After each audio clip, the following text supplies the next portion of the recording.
the CBS Broadcast Center in Los Angeles. This is CBS 2 News at 11 p.m. Coverage you can count on.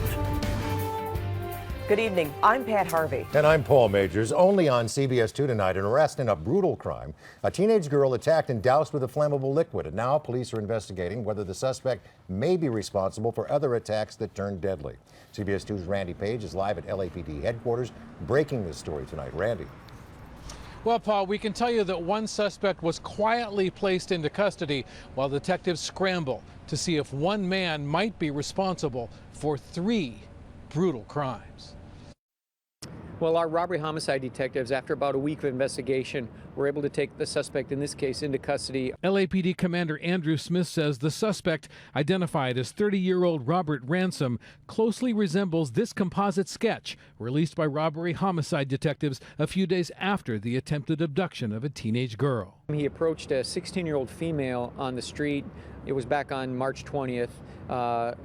Took her into his van, drove her to another location, attempted to assault her, and ended up attempting to light her on fire when she was able to make an escape. The facts surrounding this attempted abduction and 2 other recent cases are startlingly similar.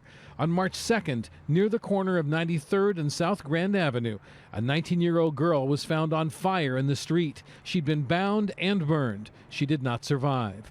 3 days later, on March 5th, less than 4 miles away on East 50th Street, 28-year-old Hisela Yowley and her 1-year-old son died when a fire erupted inside her South Los Angeles home. Detectives said she'd been bound before she was burned.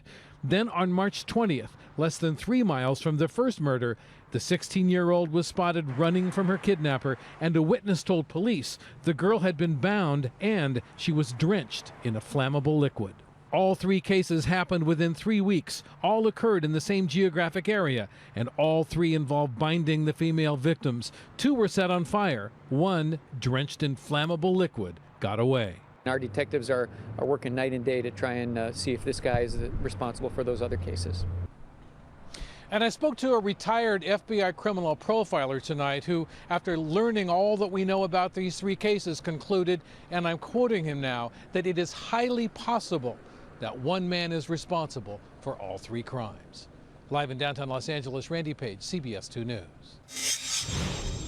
We have breaking news in Whittier, where a hostage standoff has forced residents to evacuate.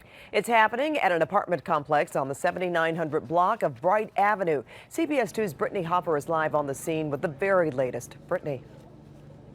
And officers and SWAT team members right now still have their guns drawn. It is all happening behind me at those apartments.